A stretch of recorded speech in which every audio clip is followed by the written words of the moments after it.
ॐ श्री गणेशाय नमः। ॐ श्री सरस्वत्यै नमः। ॐ श्री सद्गुरुभ्यो नमः। ॐ भागवत भगवान की जय।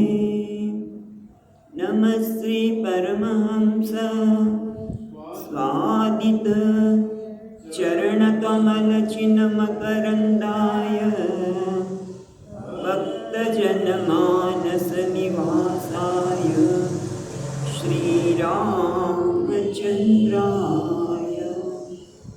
वागीसायस्य वदने लक्ष्मी यस्य च वक्षसि यस्यास्ते हृदये संवित् तं नृसिंहमहं भजे। सच्चिदानन्दरूपाय विश्वोत्पत्त्यादिहेतवे तापत्रयविनाशाय श्रीकृष्णाय वयं नमः। नारायणं नमस्कृत्यं नरं चैव नरोत्तमं देवीं सरस्वतीं व्यासं ततो जयमुदीरयेत्। श्रीकृष्णाय वासुदेवाय हरये परमात्मने प्रणतक्लेशनाशाय गोविन्दाय नमो नमः। यं प्रवचन्तमनुपेत्य अपेतकृत्यं वैपायनो विहरकातर आजुहाव पुत्रेति तन्मयतया तरवो विनेन्दुः तं सर्वभूतहृदयं मुनिमानतोऽस्मि। जन्माद्यस्य यतोऽन्वयादितरत चार्तेष्वभिघ्नस्वराट् तेने ब्रह्महृदाय आदिकवये मुह्यन्ति यः सूरयः। तेजो वारिमृदां यथा विनिमयो यत्र त्रिसर्गो मृषा धाम्नां स्वेन सदा निरस्तकुहकं सत्यं परं धीमहि। नमो भगवते तुभ्यं वासुदेवाय धीमहि प्रद्युम्नाय निरुद्धाय नमः संकर्षणाय च। ॐ नमो भगवते वासुदेवाय।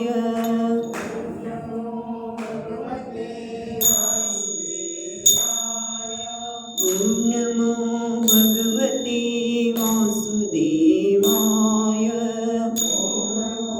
भगवते वासुदेवाय। ॐ नमो भगवते वासुदेवाय। नमो भगवते वासुदेवाय।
ભગવાન હરિ વાસુદેવાય કપિલ ભગવાન હરિ વાસુદેવાય કપિલ ભગવાન હરિ વાસુદેવાય કપિલ ભગવાન હરિ વાસુદેવાય કપિલ ભગવાન હરિ વાસુદેવાય વાસુદેવાય હરિ વાસુદેવાય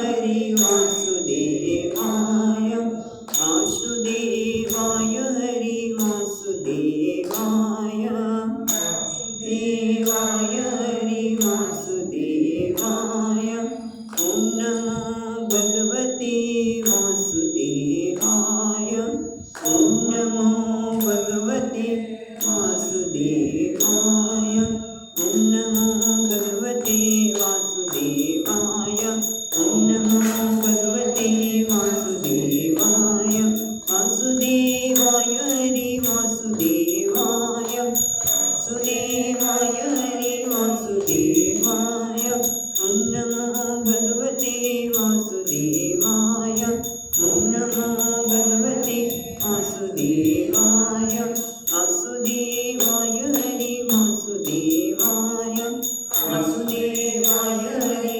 વાસુદેવાય વરાહ ભગવાન હરિ વાસુદેવાય ભગવાન હરિ વાસુદેવાય કપિલ ભગવાન હરિ વાસુદેવાય કપિલ ભગવાન હરિ વાસુદેવાય વાસુદેવાય હરિ વાસુદેવાય વાસુદેવાય હરિ વાસુદેવાય ઓમ નમો ભગવતે વાસુદેવાય ઓમ નમો ભગવતે વાસુદેવાય ઓમ નમો ભગવતે વાસુદેવાય ઓમ નમો ભગવતે વાસુદેવાય.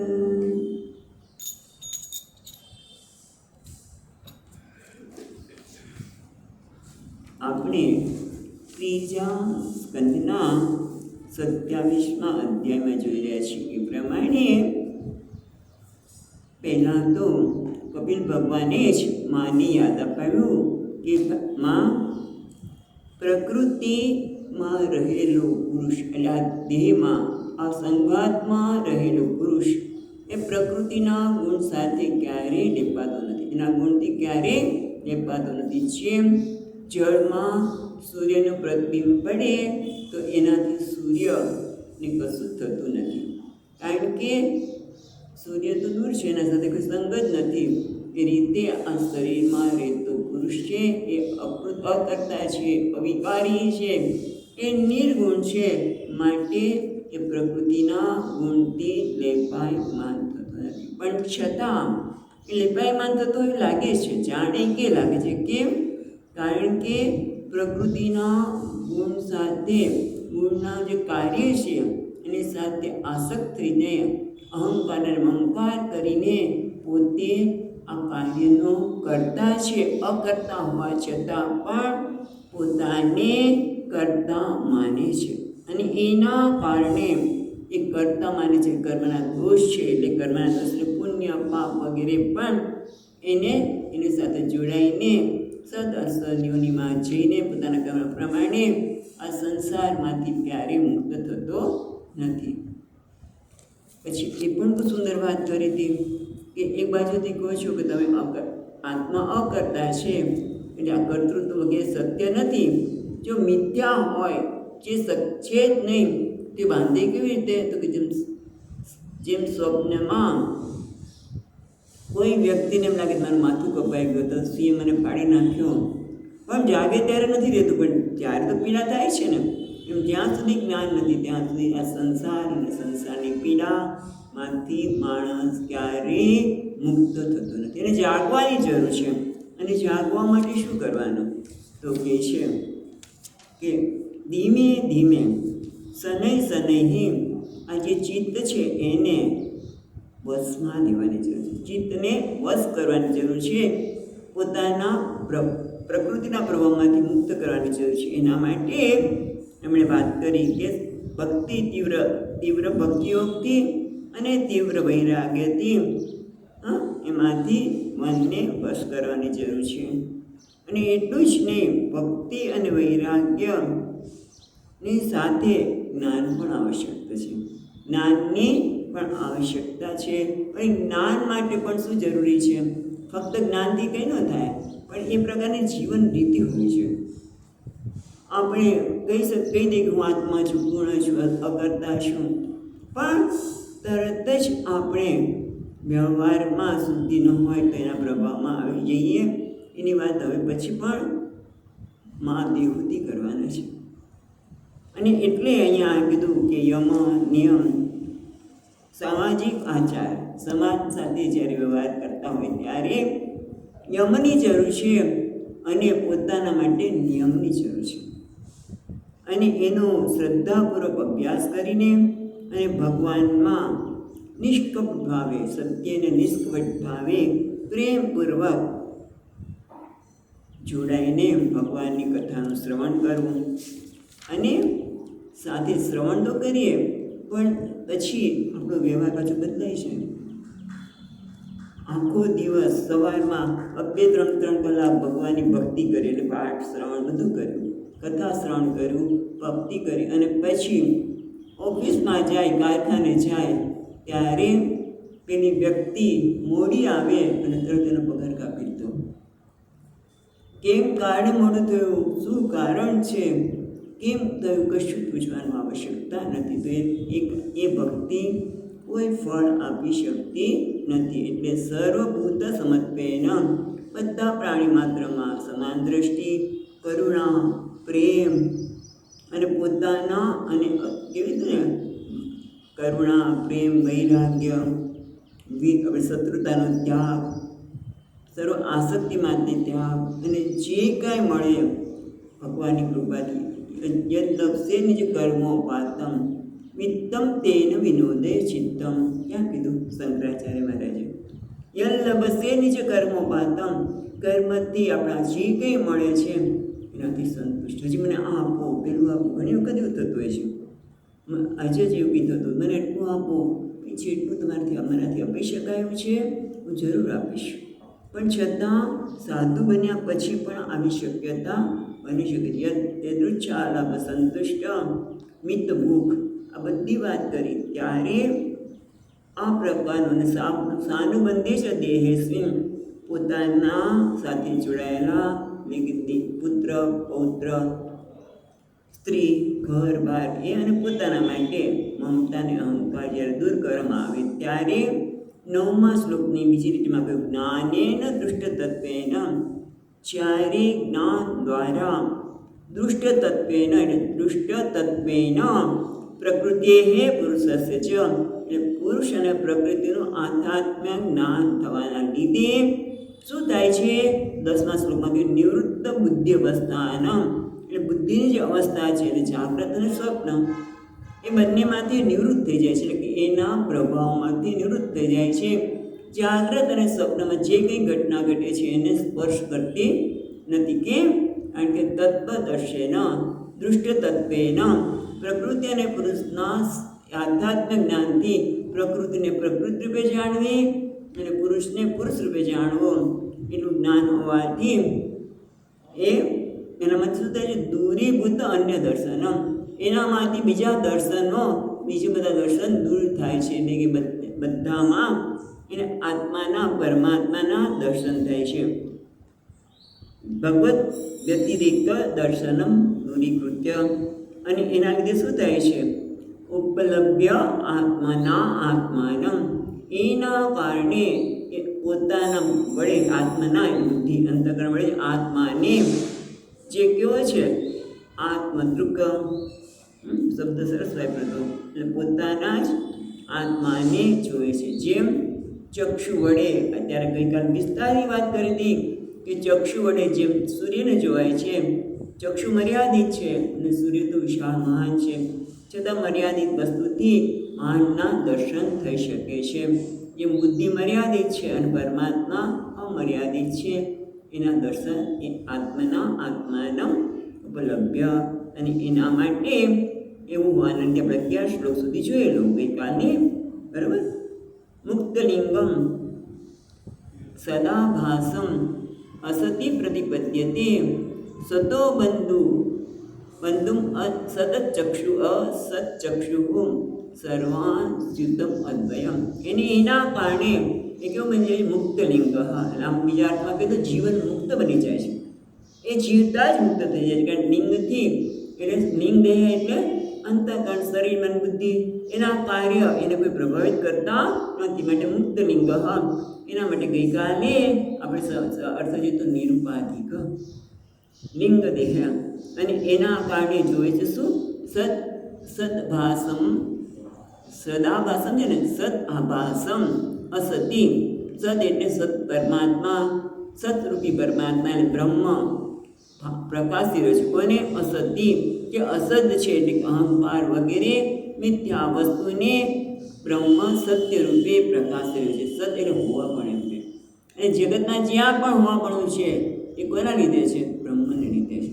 એટલે અસતિ, અસત જે છે અહંકાર વગેરે એને પ્રકાશી રહ્યું છે. એટલે કે બધાનું હોવાપણું એ પ્રદાન કરે છે. અને પ્રકાશવાપણું પણ ખરું છે. એનું જ્ઞાન પણ પરમાત્માને લીધે જ થાય છે.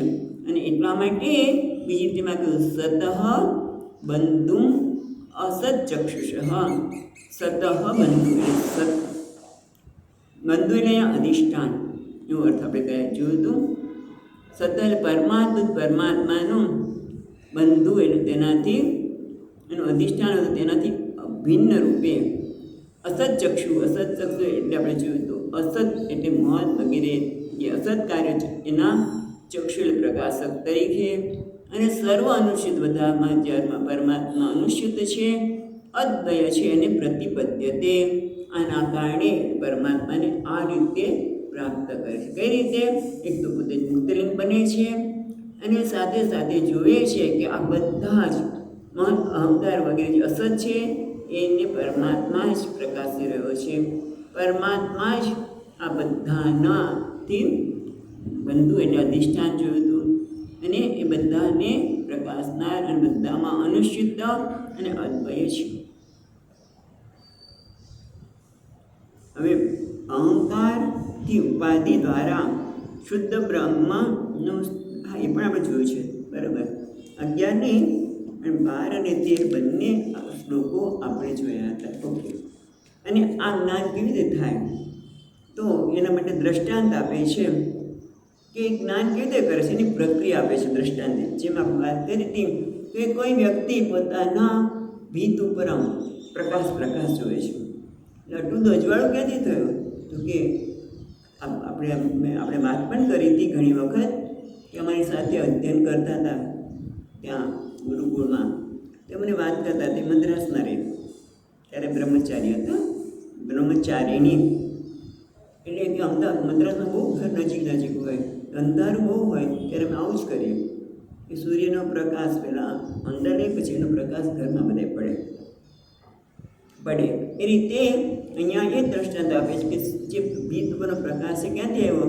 તો કે ડોલમાં પાણી રાખ્યું છે, એમાં જે સૂર્યનું પ્રતિબિંબ પડે છે એ પ્રતિબિંબ ભીત ઉપર પડે છે. માટે એનો પણ એ સૂર્યનું પ્રતિબિંબ જે દેખાય છે એ તો પ્રતિબિંબ છે. તો ક્યાં છે?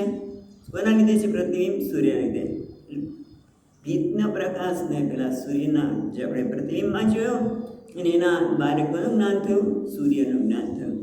એ રીતે દેહ ઇન્દ્રિયો વગેરે ચેતનવંતી લાગે છે, પણ માથું ધુનાવી શકે છે નથી બરોબર, આ તે બધું છે કંઈ કરી શકે છે, ચેતન દેખાય છે. એ ચેતનતા તો ખરેખર શક્ય નથી, કારણ કે આ શરીર તો પંચમહાભૂતનું બનેલું છે. એ તો જડ છે. તો એ કોના લીધે છે? તો કે 3 અહીંયા તીવ્રત લખ્યું હતું.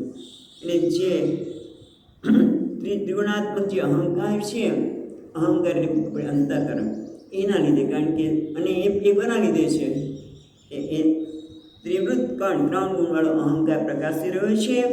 એની સત્તાથી આ બધા ઇન્દ્રિયો વગેરે પ્રકાશી રહી છે. પણ એ કોના લીધે પ્રકાશે છે?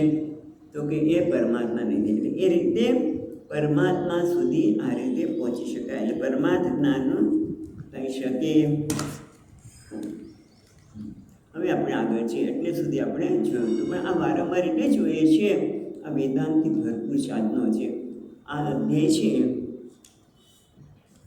ચૈતન્ય પ્રકાશ વિના જળ પદાર્થ પ્રકાશી શકતા નથી એ જોયું. એટલે હવે આપણને સુસુપ્તિ દ્વારા પણ આનું ચિંતન કરાવે છે. આખું છે આગળ જે વાત કરીને યુક્તિ દ્વારા આપણને સમજાવે છે આ અધ્યાયમાં.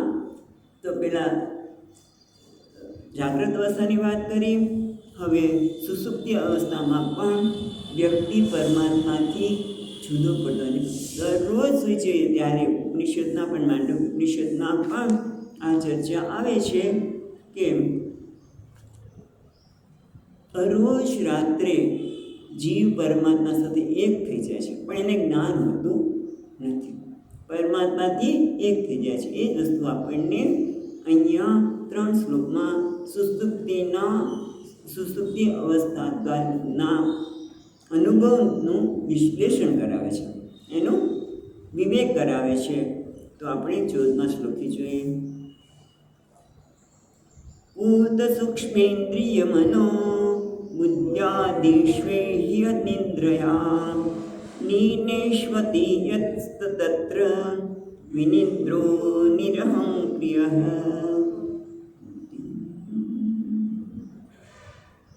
ભૂતેન્દ્રિય મનો બુદ્ધિ આદિ શું ઇહ નિદ્રયા એટલે ભૂત એટલે પંચમહાભૂત, એ પંચમહાભૂતનું બનેલું શરીર, સૂક્ષ્મ એટલે તન્માત્રા, ઇન્દ્રિય મન અને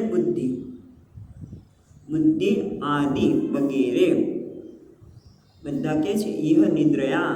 આ બધા જ નિદ્રા અવસ્થામાં નીને શું સતી ત્યારે બધા જ નીંદ થઈ જાય, એટલે અવ્યાકૃત અવસ્થામાં આવી જાય છે. એ વ્યાકૃત હતા નથી રહેતા. એટલે સુસુપ્તિ અવસ્થામાં પંચમહાભૂત, તન્માત્રા, ઇન્દ્રિયો, મન, બુદ્ધિ વગેરે લીન થઈ જાય છે, અવ્યાકૃત અવ્યક્ત અવસ્થામાં આવે છે. ત્યારે શું થાય છે? નીનેસુ અસતિ યહ તત્ર વિનિદ્રો નિરહંક્રિય. ત્યારે નિદ્રામાંથી નિદ્રા જેને જતી રહેશે, નિદ્રા રહિત વિનિદ્ર ને નિદ્રા રહિત, નિરહંક્રિય એટલે અહંકાર રહિત. એટલે ત્યારે જો શું કહે છે, જ્યારે પંચમહાભૂતની તન્માત્રા,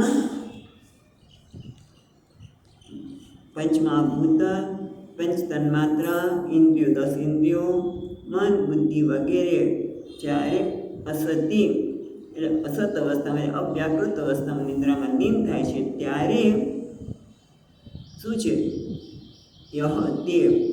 યહ તત્ર વિનિદ્રો નિરિંગ. ત્યારે તે કોણ બની જાય છે? નિદ્રા રહિત અને નિરહંકાર. નિદ્રા રહિત અને નિરહંકાર કોણ છે? પરમાત્મા. એટલે પરમાત્મા સાથે એક થઈ જાય છે. કે ઉપનિષદ એસ સર્વેશ્વર એસ સર્વજ્ઞ. ખરેખર જીવ સર્વજ્ઞ અંતર્યામી બની જાય છે, પણ ખબર નથી હોતી. બસ આટલો જ ફેર છે. અજ્ઞાનના લીધે અવ્યક્તમાં જે વિનિન્દ્રિય એટલે કે જે નિદ્રા રહિત છે, જે અહંકાર રહિત છે, એ આત્માને જીવાત્મા પ્રાપ્ત કરે છે. જે અનિન્દ્રિય છે એટલે નિદ્રા રહિત છે, અહંકાર રહિત છે, એને એવા આત્માને જીવાત્મા પ્રાપ્ત કરે છે. જો તમે એમ કહેતા હોય કે જીવાત્મા અનિન્દ્રિય છે, એવું થયું ને, જીવાત્મા જે અનિન્દ્રિય છે એટલે કે નિદ્રા રહિત છે, નિરહંકાર છે, એને પ્રાપ્ત કરે છે, તો પછી એવો જ હોવો જોઈએ ને. તો પછી આપણે જાગ્રત અવસ્થામાં એની કેમ ખબર નથી પડતી? જાગ્રતને સ્વપ્નમાં પણ એ સ્પષ્ટ રીતે ભાસવો જોઈએ ને, એવો જ હોવો જોઈએ ને. જાગ્રતમાં પણ એ નિદ્રા રહિત અને કોઈ નિદ્રા રહિત અને અહંકાર રહિત હોય એવું કેમ નથી દેખાતું? એટલે શંકા કરવામાં આવી. નાનું, જો તમે કહેતા હોય કે અહંકારની ઉપાધિવાળો આ જીવાત્મા સુષુપ્તિમાં નિદ્રા રહિત હોય છે, તો પછી જાગ્રત અને સ્વપ્ન અવસ્થામાં એ સ્પષ્ટપણે એવું કેમ નથી જણાતું આપણને? તો એના માટે કહે છે જાગ્રતમાં જે છે, સ્વપ્નમાં છે, એવું જ સુષુપ્તિમાં બતાવવું જોઈએ ને, એ કેમ બદલાઈ જાય છે? તો એના માટે કહે છે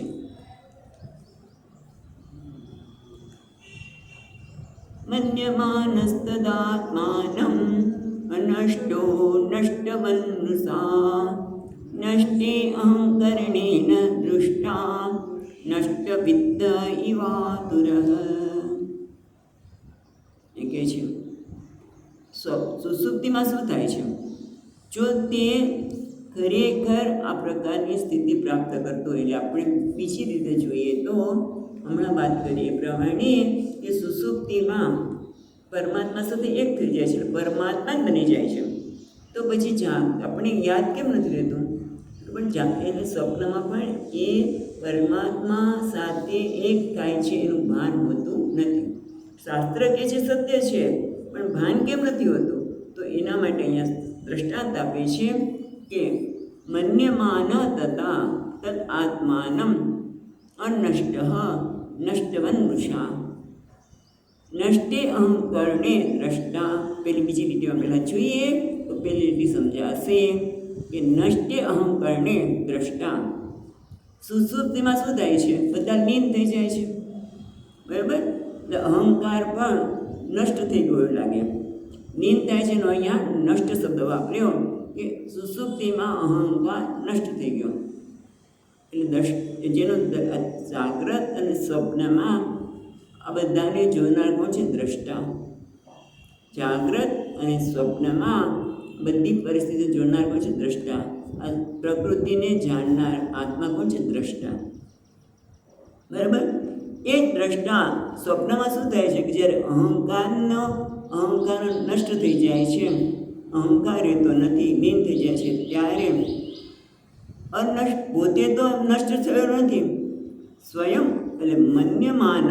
પછી જોઈએ મન્યમાન પેલી જોઈએ છે ત્યારે મન્યમાન તથા આત્માનમ અનષ્ટો નષ્ટવન્નુષા. આત્માનમ અનષ્ટ, આત્મા તો નષ્ટ થતો જ નથી, એ તો સ્વયં સ્વપ્રકાશ છે, સ્વયં અનષ્ટોપી. એટલે કે આત્મા નષ્ટ ન હોવા છતાં પણ નષ્ટવત નૃષા મન્યમાન, છતાં જાણે કે પોતે નષ્ટ થઈ ગયો હોય એવું એને ભ્રમ થાય છે. નૃષા એટલે વૃથા. પોતે કોને આ વાત ચાલે છે? દ્રષ્ટાને. આત્મા પોતે નષ્ટ થતો નથી, આત્મા તો સુષુપ્તિમાં પણ રહે છે.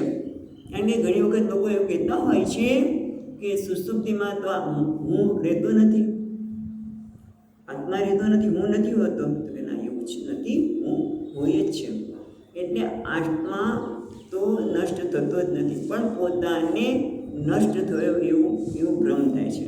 અને જેમ ઘણી વખત આપણે એમ કહેતા હોય છે, એ દ્રષ્ટાંત આપે છે નષ્ટ વિત્ત એવા આતુર. જેમ કોઈ વ્યક્તિનું ધન એકદમ કરોડપતિ હોય અને કંઈક એવી ઘટના ઘટે, એના પૈસા બધા ડૂબી જાય અને પોતે કરોડપતિ આવી ગયો એટલે કેવો આતુર, વ્યાકુળ થઈ જાય. એટલે અહીંયા કહે છે નષ્ટ વિત્ત એવા આતુર. આતુર એટલે વ્યાકુળ. જેનું પૈસા જતા રહ્યા છે અને એના કારણે પોતે મરી ગયો જેવું લાગે છે ને, હું છું જ ને એવું લાગે ને પછી માણસને. એ રીતે અહંકારના નષ્ટ થવાથી એના દ્વારા દ્રષ્ટા અનષ્ટ. પછી ઉપર જોડે બીજી લીટીમાં જે દ્રષ્ટા છે એને લઈને શું જોયું?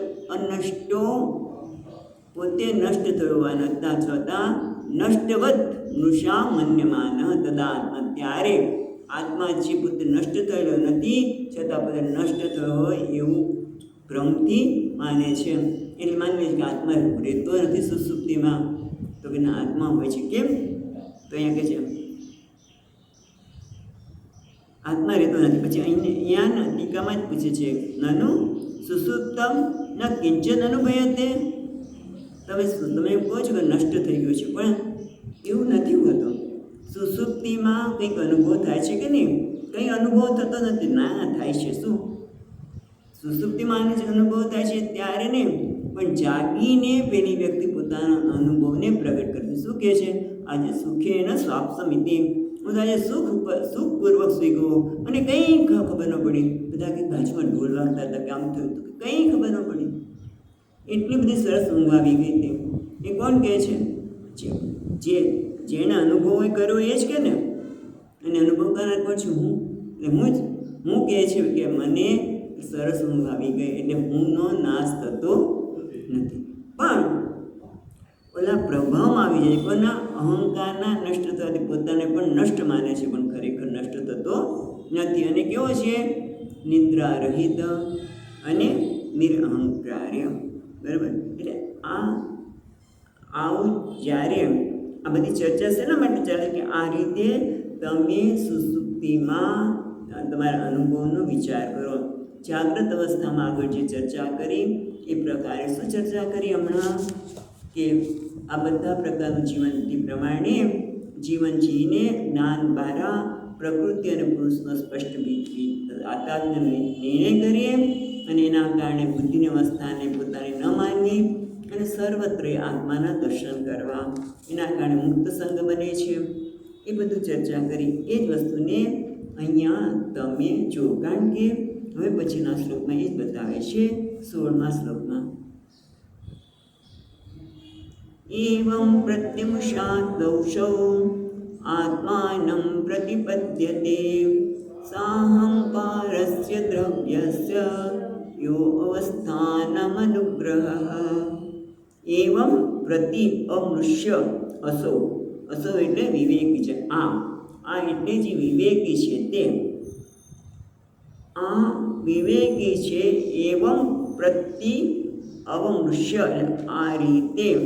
અવમૃષ્ય એટલે આવી રીતે જે આગળ ચર્ચા કરી સુસુપ્તિને દર્શનની, સુસુપ્તિ અવસ્થાની અને આગળ જાગૃત અવસ્થામાં પણ જે પુરુષ પ્રકૃતિનો વિવેક બતાવ્યો એ સ્પષ્ટ રીતે ક્યારે જાણે છે કે એના વ્યક્તિત્વને બદલાવી નાખ્યું છે અને વ્યક્તિત્વમાં પરિવર્તન લાવ્યું છે ત્યારે. અને એટલા માટે આ એવં પ્રતિ અવમૃષ્યમ અસૌ, આ જે વિવેક અસૌ ક્યાં થયું? તો તરત જોયું કે ખ્યાલ ના આવ્યો કશું કેમ. તો કે છે પ્રત્યવમૃષ્યાસાવા, એવું જે લખ્યું છે ને એમાં પ્રતિ અમૃષ્ય પછી અ અને સા પછી વા છે, એમાંથી વાનું સંધિ છૂટી પડશે એટલે ઓ થશે. અસૌ આત્માનમ પ્રતિપદ્યતે. આ વિવેકી જે આ પ્રકારે વિચાર કરે છે ત્યારે આત્માને જાણે છે. કેવી રીતે જાણે છે? પાછળ આગળ કીધું છે બધું આવે જ જાય, પણ સાથે સાથે હજી બીજી રીતે કહે છે કે સાહંકારસ્ય દ્રવ્યસ્ય. સાહંકારસ્ય દ્રવ્ય, અહંકારસ્ય દ્રવ્યસ્ય. દ્રવ્ય એટલે કાર્ય કારણ સંઘાત નો અનુગ્રહ છે ને. સાહંકાર દ્રવ્યસ્ય કાર્યકારણ અને સંઘાતરૂપ દેહ દ્રવ્યસ્ય અનુગ્રહમ પછી લેવાનું છે. એવો અવસ્થાને પછી લઈએ છીએ પેલા અનુગ્રહ એટલે પ્રકાશક. અને પછી યહ અવસ્થાનમ, જો આખું શબ્દ લે, યોવસ્થાનમ અનુગ્રહ. યહ અવસ્થાનમ અનુગ્રહ. અવસ્થાનમ એટલે અધિષ્ઠાન. અવસ્થાન અધિષ્ઠાન એટલે આ પ્રકારે જે વિવેકી છે પ્રકાર ચિંતન કરીને આત્માને આ કાર્યકરણ સંઘાતનો પ્રકાશક અને અધિષ્ઠાન રૂપે પ્રતિપદ્યતે. આત્માને પોતાને આ સંઘાતની સાથે કોઈ લેવા દેવા નથી, કારણ કે એનો પ્રકાશક છે. આપણે જેમ કીધું લાઇટ છે, પ્રકાશક છે. લાઇટની હાજરીમાં, ટ્યુબલાઇટની હાજરીમાં સત્સંગ પણ કરી શકે. કોઈ કદાચ પત્તા રમતો હોય તો પણ પ્રકાશ લેપાયમાન થતો નથી. એમ નથી કે ઓહો તમે ભગવાનનું ભજન કરો છો, ઓહો તમે આમ ખોટું કામ કરો છો, કશું જ નહીં, લેપાયમાન થતો. એ રીતે આ પણ જાણે છે કે અહંકાર દ્રવ્યસ્ય, અહંકાર સાથે દ્રવ્ય એટલે પ્રકૃતિ કાર્યકરણ સંઘાત એનો હું પ્રકાશક છું.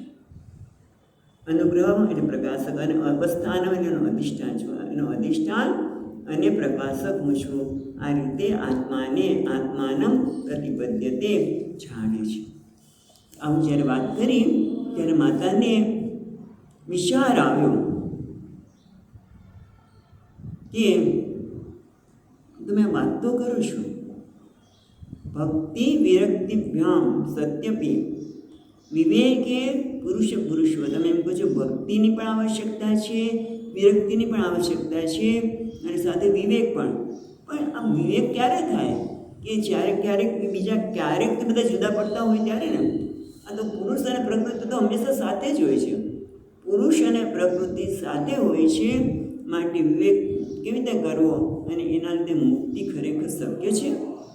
મુક્તિ ખરેખર શક્ય છે કે કેમ, એના માટે પ્રશ્નો 4 શ્લોકમાં વિસ્તારથી માતાજી કરે છે અને કપિલ ભગવાન એનો સરસ જવાબ આપે છે. એટલે આપણે માતાજીના પ્રશ્નને જોઈએ.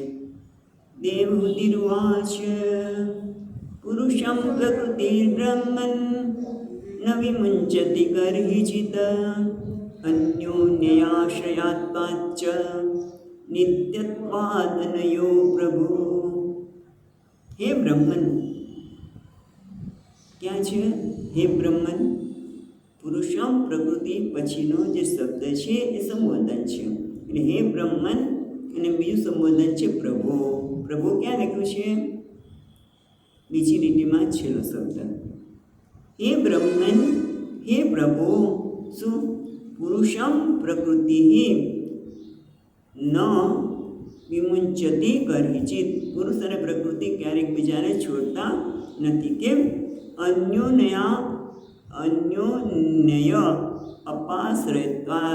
એ બંને એકબીજાની સાથે દ્રઢ સંબંધ ધરાવે છે. શું છે કે પુરુષ વિના પ્રકૃતિનું સ્વરૂપની પ્રાપ્તિ થાય ને. પ્રકૃતિ ચેતનવંતી કાર્ય ક્યારે કરી શકે? જ્યારે પુરુષ હોય ત્યારે. એટલે પુરુષના વિના પ્રકૃતિના સ્વરૂપની પ્રાપ્તિ થાય નહીં. પણ પુરુષ જણાય ક્યારે? જ્યારે પ્રકૃતિ હોય ત્યારે છે. પુરુષ તો નિરાકાર છે, એને જાણો કેવી રીતે? તો કે પ્રકૃતિ દ્વારા છે. એટલે પુરુષ વિના પ્રકૃતિના સ્વરૂપની પ્રાપ્તિ થાય નહીં, અને પ્રકૃતિ વિના પુરુષ પ્રગટ થતો નથી. એના બંને અન્યોને અપાશ્રયત્વાદ, બંને એકબીજાના આશ્રય છે.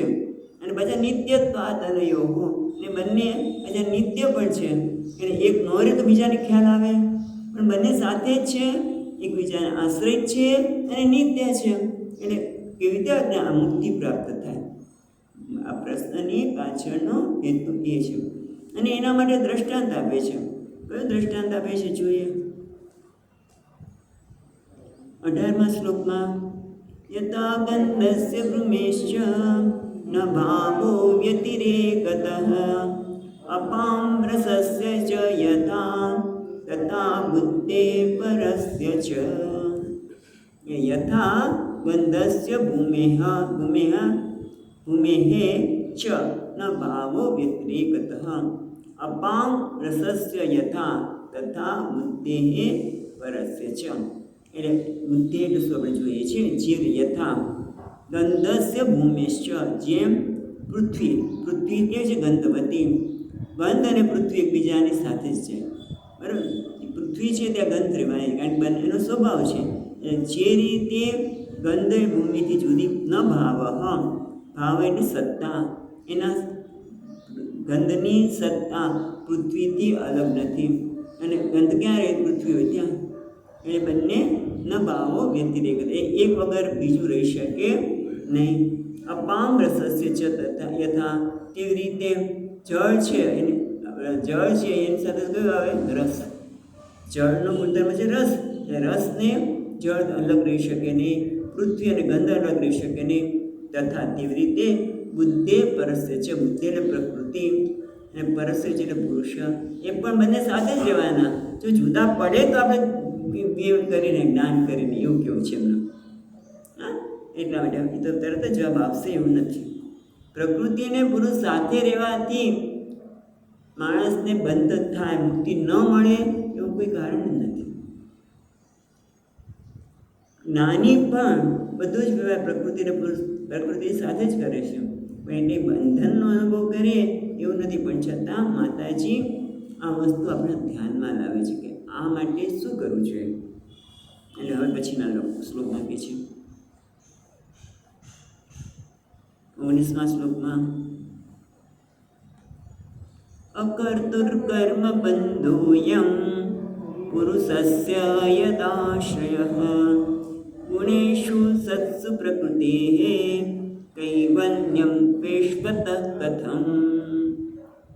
એટલે કે છે કે અકર્તુઃ કર્મબંધનઃ અયમ પુરુષસ્ય યદ આશ્રયઃ ગુણેષુ સત્સુ પ્રકૃતેઃ કૈવલ્યમ તેષુ અતઃ કથમ. એટલે પહેલાં તો અહીં કહે છે કે સ્વતઃ અકર્તુઃ, સ્વતઃ કર્તૃરાહિત્યમ, ખરેખર કરતા આપણે પુરુષ છે. પુરુષ કયો છે? કરતા નથી, અકર્તા છે. પુરુષ એટલે જીવ, આત્મા, એ અકર્તા છે. એટલે પુરુષસ્ય અકર્તુઃ તો છે ને, પુરુષસ્ય અકર્તુઃ, પુરુષ છે એ અકર્તા છે. અને પ્રકૃતે ગુણેષુ સત્સુ પ્રકૃતેઃ, બીજી રીતેમાં પ્રકૃતિના ગુણ હોવાના લીધે કર્મબંધન, એટલે કર્મબંધન નામ તો અહીંયા ટીકાકાર જન્માદિ લક્ષણ, કર્મબંધન એટલે જેનું લક્ષણ, કર્મબંધન કોને કહેવાય? જેમાં જન્મ છે. જન્મ તો બરાબર છે, પણ જન્મ આ પછી કયો જન્મ આપશે ખબર નથી, પણ અત્યારે જ બંધન તો અનુભવાય છે. શોક, મોહ, માન, અપમાન, દુઃખ, પીડા, એને બંધન, કર્મબંધન. હા, એ તો છે જ. એટલે કે છે અકર્તા, પુરુષ અકર્તા હોવા છતાં યત આશ્રય, જેને અધીન છે. કોને અધીન છે? પ્રકૃતિને અધીન છે. અને ગુણેશ સત્સુ પ્રકૃતિ, અને પ્રકૃતિના ગુણ સત્વરજસ્તમાં ગુણ હોવાના લીધે પુરુષસ્ય કેવલમ અત કથમ. તો તેષુ આના હોવાને, તેષુ એટલે પ્રકૃતિ, ગુણેશુ સત્સુ. પહેલાં તો શું કહે છે? જો ફરી વાર, પુરુષ અકર્તા છે છતાં યદ આશ્રય, જેને અધીન છે, ના લીધે કર્મબંધન, એને કર્મના બંધનનો અનુભવ થાય છે. કારણ કે ગુણેશુ સત્સુ પ્રકૃતિ, પ્રકૃતિ ગુણેશુ સત્સુ, પ્રકૃતિના ગુણ જ્યાં સુધી હોય ત્યાં સુધી પુરુષસ્ય કૈવલ્યમ, અને મુક્તિ, મોક્ષ તે અત કથમ, તેને મોક્ષ તો કઈ રીતે મળે? એને મોક્ષ મળવું મુશ્કેલ છે, મોક્ષ હોઈ શકે જ નહીં, એવું આમાંથી કહેવામાં આવે છે માતાજી. એટલે ટૂંકમાં મોક્ષ બહુ સરળ નથી, અને કદાચ કોઈને મોક્ષ પ્રાપ્ત થયો, એને વિવેક કર્યો લાંબા સમય સુધી, એને મોક્ષ પ્રાપ્ત થયો, પણ છતાં એને પાછું ભય નહીં આવે ને શી ખાતરી? એ પાછા પ્રકૃતિના ગુણ એના પર અસર નહીં કરે ને શી ખાતરી?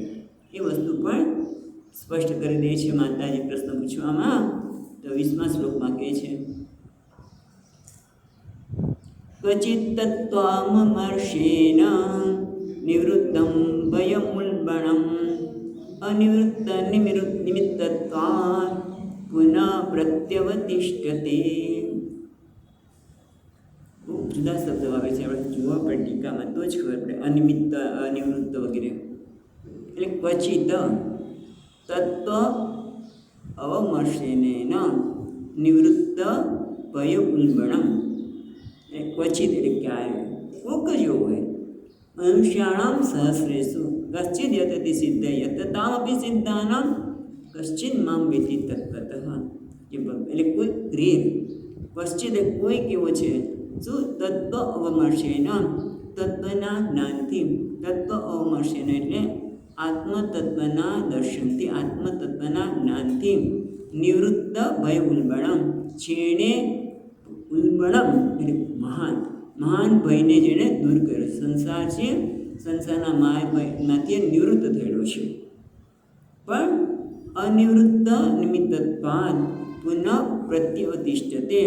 અનિવૃત્ત નિમિત્તત્વાत्, નિમિત્ત એટલે અનિવૃત્ત, જેને નિવૃત્ત થયું નથી તે. નિમિત્ત એટલે અહીંયા પ્રકૃતિ ગુણ, પ્રકૃતિના ગુણ તો રહેવાના જ છે. ભલે આત્મજ્ઞાનથી કોઈ કેવો રેર છે, એ આત્મજ્ઞાનથી આ સંસારના ભયમાંથી મુક્ત થઈ ગયો છે, પણ હજી પ્રકૃતિના ગુણ તો છે જ ને.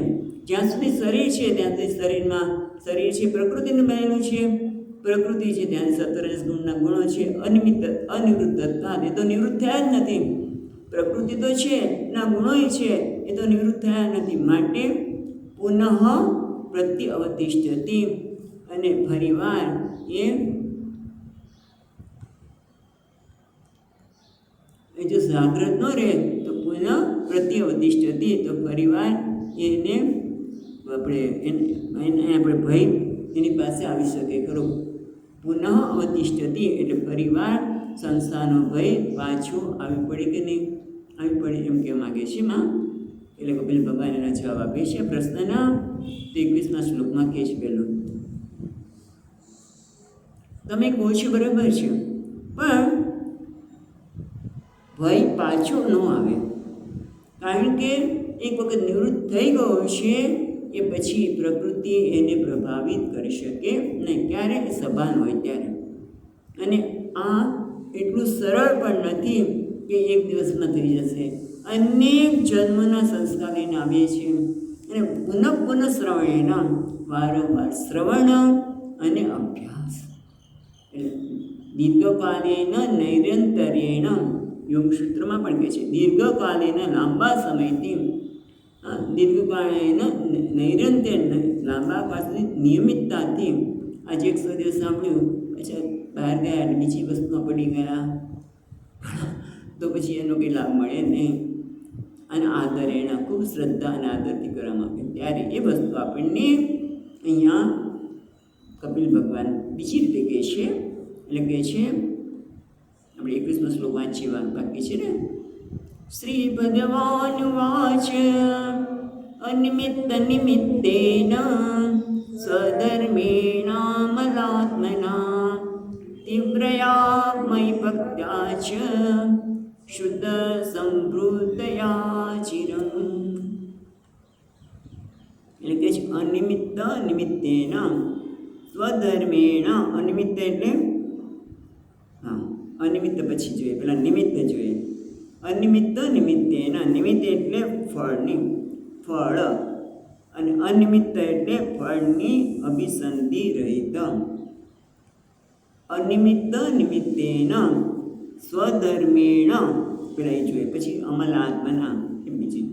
સ્વધર્મેણ અમલાત્મના, પહેલાં તો સ્વધર્મ એટલે પોતાના ધર્મ એટલે પોતાના ભાગ્યે આવેલા જે કંઈ કર્મો છે તે ફળની અભિસંધિ રહિત થઈને, એટલે નિમિત્ત ફળ, અનિમિત્ત એટલે ફળની અભિસંધિ રહિત નિષ્કામ ભાવે જે કંઈ કર્મ કરે છે એ નિષ્કામ ભાવે કરે છે. એટલે કે મને આ જ પ્રકારનું ફળ જોઈએ એવું કોઈ આગ્રહ નથી.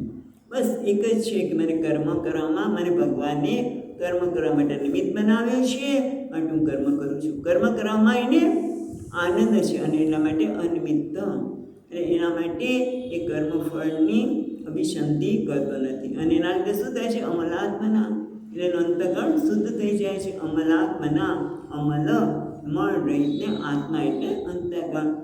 જ્યારે પોતાના સ્વધર્મ, પોતાના ધર્મ એટલે પોતાના ભાગે આવેલું કર્મ, પોતે અત્યારે આપણે કદાચ સ્વધર્મ એટલે પોતાનું જે કંઈ કર્તવ્ય છે, જે સમયે જે કરવા યોગ્ય છે તે એમાં કર્મ ફળની આસક્તિ વગર, અનિમિત્ત એને આપણે સરળ ભાષામાં કહીએ તો ફળની આસક્તિ વગર જે મળે છે ભગવાનનો પ્રસાદ છે એ માનીને એના કારણે જેનું અંતગણ શુદ્ધ થઈ છે. અમલાત્મના, અને એટલું જ નહીં, તીવ્રયા ભક્તિ મય ભક્ત્યા શ્રુત સમૃદ્ધયા ચિરમ. હા, પહેલાં આ જોઈએ. ચિરમ શ્રુતમ સમૃદ્ધયા, લાંબા કાળ સુધી. સમૃદ્ધ શ્રુતેન એટલે કથાનું શ્રવણ. શ્રુત સમૃદ્ધયા ચિરમ એટલે પહેલાં તો શ્રુતેન સમૃદ્ધયા, શ્રુતેન એટલે લાંબા કાળ, ચિરમ એટલે લાંબા કાળ સુધી, શ્રુતેન એટલે કથા શ્રવણથી, સમૃદ્ધ્યા પુષ્ટ થયેલી ભક્તિ, લાંબા સમયના કથા શ્રવણથી પુષ્ટ થયેલી ભક્તિ રીતે તીવ્ર ભક્ત્યા, એના કારણે તીવ્ર ભક્તિ ઉત્પન્ન થાય છે. વારંવાર શ્રવણ કરવાની, એટલે કે શ્રવણ કરવાથી, ભગવાનનું નામ કથા શ્રવણ કરવાથી તીવ્ર ભક્તિ ઉત્પન્ન થાય છે. એટલે શું થયું? પહેલું તો કે એ એના જે કંઈ કર્મો છે સ્વધર્મ એને નિષ્કામ ભાવે કરે છે, એના લીધે અમલાત્મા થાય છે. અને લાંબા સમયના શ્રવણથી, કથા શ્રવણથી એનામાં તીવ્ર ભક્તિ પણ સહજ રીતે ઉત્પન્ન થાય છે. દરેકની પોતાની કેટલું એની પાછળ સમય આપે છે એ ઉપર છે.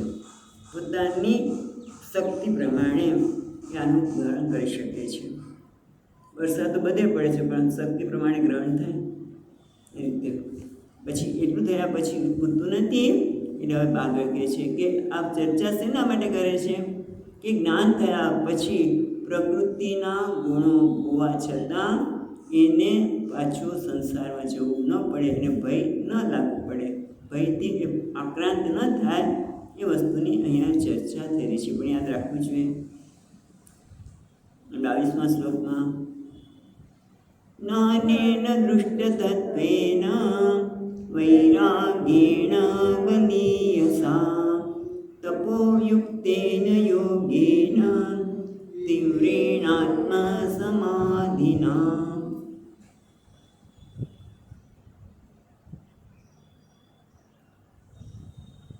જો કે જવાબ 23મા શ્લોકથી પૂરો થશે, એટલે આપણે જોઈ લઈશું 23મા શ્લોક. પણ પછી એટલું જ બધું નથી, ભક્તિમાં તીવ્રતા આવી, પછી જ્ઞાનેન દૃષ્ટતત્વેન, જ્ઞાનેન જ્ઞાન વડે, દૃષ્ટ તત્વમ એટલે જેણે તત્વ એટલે પ્રકૃતિ અને પુરુષનું યથાત્મક જ્ઞાન પ્રાપ્ત કર્યું છે તે.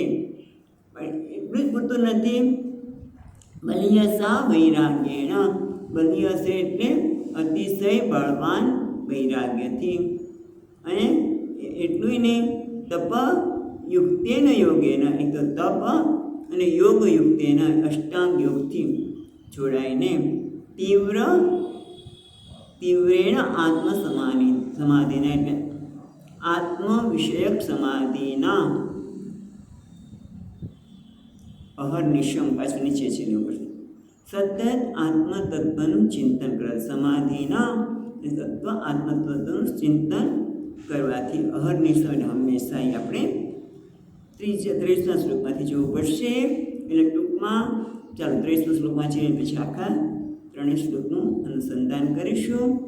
તો 23મા શ્લોક કહે છે પ્રકૃતિ પુરુષસ્યેહ દહ્યમાનાત્વહર્નિશમ તિરો ભવિત્રી સનૈકૈઃ અગ્નેર્યોનિ નિવારણીઃ.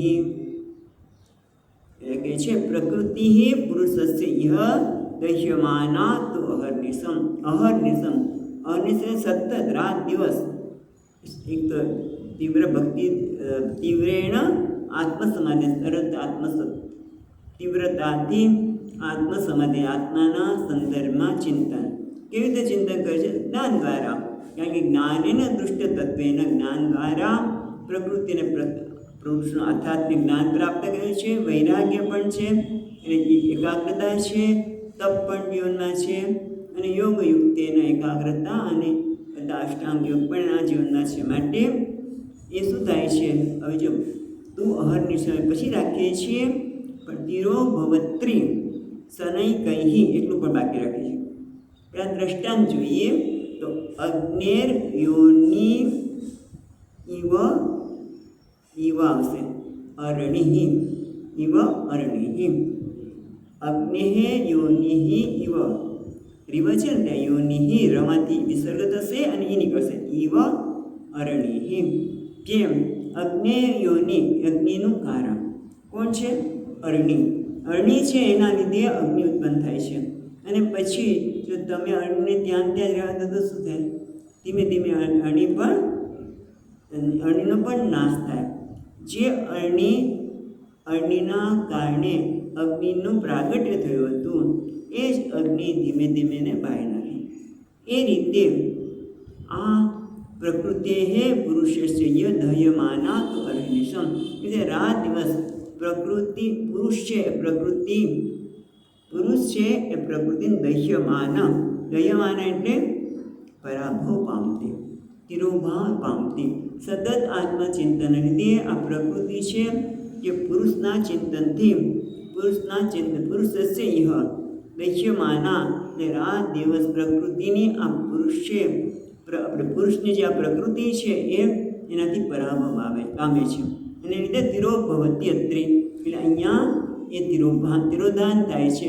શનૈકૈઃ ધીમે ધીમે. એક સાંભળો તમારે નથી, જેમ જેમ આત્મચિંતન થતું જાય તત્વજ્ઞાન સ્પષ્ટ થતું જાય એમ ધીમે ધીમે વ્યક્તિ પ્રકૃતિના પ્રભાવમાંથી મુક્ત થાય. એટલે આપણે દૈહ્યમાન જે છે એટલે આમ તો પરાભવ થયું, એના પ્રભાવમાંથી મુક્ત થાય. અને શનૈ કહીએ એટલે ધીમે ધીમે જેમ અગ્નિ જે અગ્નિના પ્રાગટ્યનું કારણ છે તે જ અગ્નિ જે અગ્નિનું કારણ છે, અગ્નિ એ જ અગ્નિને ઉત્પન્ન કરે છે અને એ જ એનાથી તિરુભાવ થઈ જાય છે. એમ આ પ્રકૃતિને પુરુષરૂપી આપણે જ્ઞાનાગ્નિ કહીશું. જ્ઞાનાગ્નિ દૈહ્યમાન પુરુષ અને પ્રકૃતિના વિવેકથી જે જ્ઞાન રૂપી અગ્નિ ઉત્પન્ન થાય છે એમાં આ પ્રકૃતિ પરાભવ પામે છે અને તિરોભાવ પામે છે. અને એના કારણે શું થાય, એક વખત એને શનૈ કહી ધીરે ધીરે એનો પ્રકૃતિનો તિરોભાવ થાય છે અને હંમેશના માટે સમય જાય છે. ભલે પછી બતાવશે કે ભલે પ્રકૃતિ તો રહે જ છે, આ શરીર તો રહેવાનું છે, જ્યાં સુધી પ્રારબ્ધ છે ત્યાં સુધી શરીર પ્રકૃતિ તો રહેવાની જ છે, પણ હવે એને પ્રભાવિત કરતી નથી, કારણ કે ધીમે ધીમે એના પ્રભાવમાંથી પુરુષ મુક્ત થઈ જાય છે. એ પુરુષની જ પ્રકૃતિ છે, એ પ્રકૃતિ બંને આગળ કેમ આ પ્રશ્ન થયો હતો કે માતાજીએ કહ્યું દેવહૂતિજીએ કે પ્રકૃતિ અને પુરુષ તો બંને અન્યોન્ય આશ્રિત છે, એકબીજાને આશ્રય છે, એકબીજાને છોડતા નથી. કારણ કે પુરુષ વિના પ્રકૃતિ સંભવિત નથી અને પુરુષનું પ્રાગટ્ય પ્રકૃતિ વિના સંભવિત નથી. બરાબર છે, બંને સાથે રહે છે, તો પછી એમાંથી મુક્ત કેવી રીતે થવાય? ક્યારેક કોઈક એવો માણસ હોય કે જે આમાંથી મુક્ત થયો હોય અને એના કારણે સંસારના ભયમાંથી પણ મુક્ત થયો, પણ પાછી આવવાની શક્યતા ખરી કે નહીં? તો કે ના, એની પાછી આવવાની શક્યતા નથી, કારણ કે એક વખત બળી ગયા પછી પાછી આવી કઈ જઈ શકે? જેમ અગ્નિ એ બાળે છે ત્યાં જ્ઞાન દ્વારા પ્રકૃતિનો તિરોધાન એ બાળવાની વાત નથી, પણ જાણે કે એનું અસ્તિત્વ હવે રહેતું નથી એ વાત કરી. બહુ સુંદર તમે જુઓ આખું વેદાંત. અત્યારે કપિલ ગીતા લખે છે, આટલા અધ્યાયને કેટલાક વખતે કપિલ ગીતા કહે છે, દેવહૂતિ માતાને કહીને. પણ તમે આમાં અને ભગવદ્ ગીતામાં કે ઉપનિષદમાં થોડુંક ફેર જોશો. અહીંયા બધું જ સમાવેશ છે. એટલે ભક્તિયુક્ત જ્ઞાન, ભક્તિનું પ્રાધાન્ય અહીંયા વધારે આપવામાં આવે છે. સુંદર છે. સચ્ચિદાનંદ રૂપાય વિશ્વોત્પત્યાદિ હેતવે તાપત્રય વિનાશાય શ્રી કૃષ્ણાય વયમ નમઃ. યમ પ્રવચંતમનુપેત્ય અપેત કૃત્યમ વૈપાયનો વિહરતા તર આજુભાવ પુત્રેતિ તન્મયતયા તરવો વિનેન્દુઃ તમ સર્વભૂતહૃદયં મુનિમાનતોऽસ્મિ. ઓમ શાંતિ શાંતિ શાંતિ. હરિ ઓમ. શ્રી ગુરુભ્યો નમઃ.